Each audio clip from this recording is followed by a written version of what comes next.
Let's get right to it because a lot of you are wondering, is it time for America to reopen and lift COVID restrictions? Well, Texas Governor Greg Abbott announced yesterday at a press conference that his state is open 100%.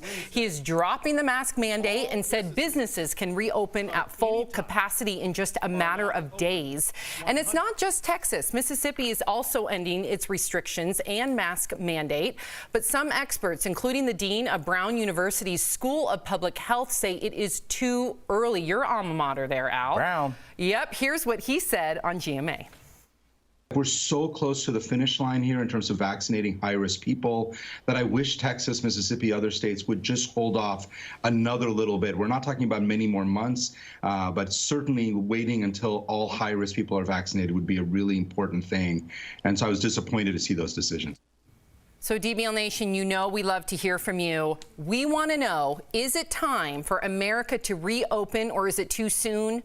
Give us your opinion. Go to dblvote.com to weigh in. Jeff, do you think this is too soon?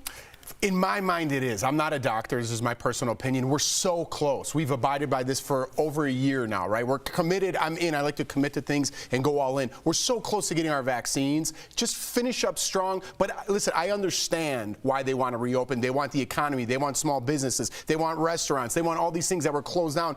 Kind of questionable reasons to reopen, and they want their economy back. So I get the understanding behind it. My personal feeling is just hang on. Right. You know? And Jeff, what you're saying, you're talking about the economy, which everybody is for. Small business owner, small business owner, I sell books.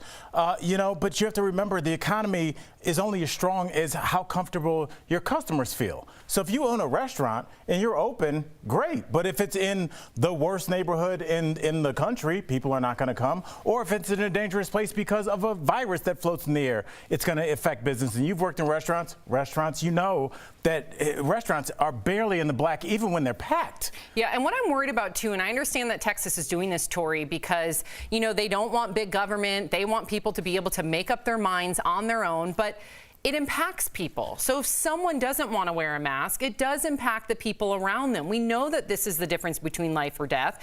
93% of Texans are not vaccinated. So I immediately think about high-risk individuals, teachers, our healthcare workers who are already overburdened.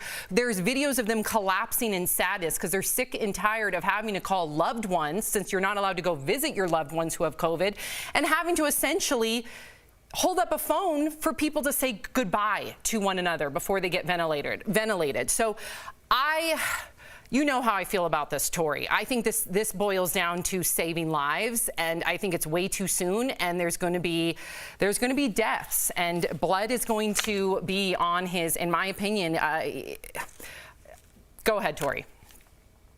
No, Sam, I completely agree with you. I also understand fiscally conservative people want government out of their business, but this is a life or death situation. The stakes are too high. You need the state to come in, especially for the healthcare workers. Just think about the hospitals. They're doing great now in Texas, and they're going to go way skyrocket high. We just gave the healthcare workers a break, and now we're burdening them again. You didn't think about those constituents, Greg Abbott. Yeah, and not only that, think about the biggest hubs for flying is in Texas, right? You got Dallas, you got Houston. So it's going to affect past your borders. It's not like it's just going to stay in Texas. So let's remember that other people are going to be affected by it, not just Texans. We have 74% of you say it's too soon. I was going to read comments, but unfortunately the comment phone, hold on one second. Let me see again. It keeps dying on me. Oh, here we go. Okay. Command on YouTube says, hey, Texas, remember a few weeks ago when you screwed up cold weather? Let's not. Yeah, you have people that are just recovering right now from what happened in Texas and the weather. You have Carrie saying just because restrictions are taken off doesn't mean people can't still wear masks and be careful. Let's give them the free choice. That is the whole point behind this. And Jeannie says, I'm from Texas and will continue to wear a mask. Well, thank you for writing in. We always love hearing from you.